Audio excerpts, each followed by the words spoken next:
ถวายการต้อนรับหลวงพ่อสมเด็จดังๆ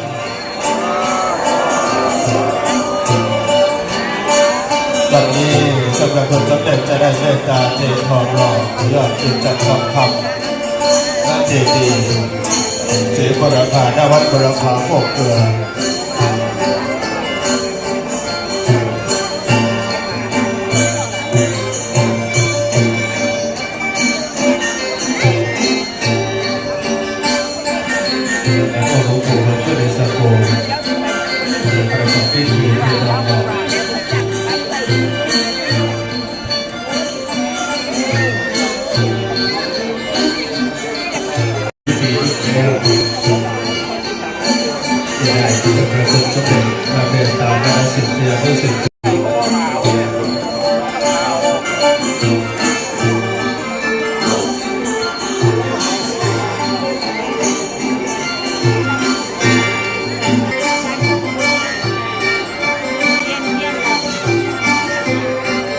น้องปูออกมาแล้ว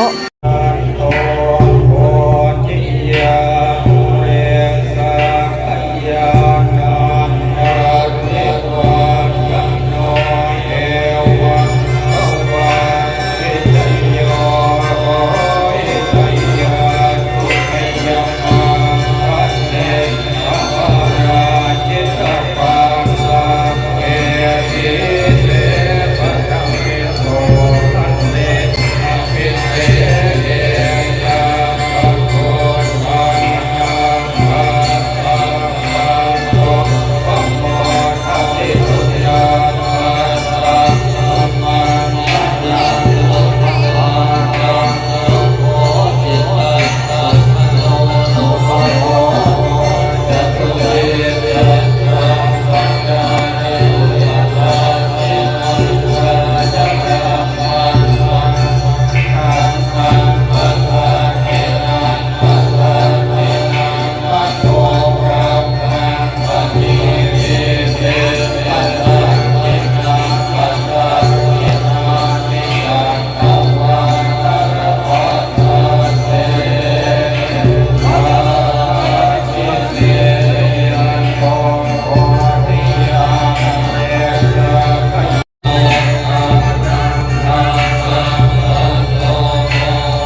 มงคลวิถี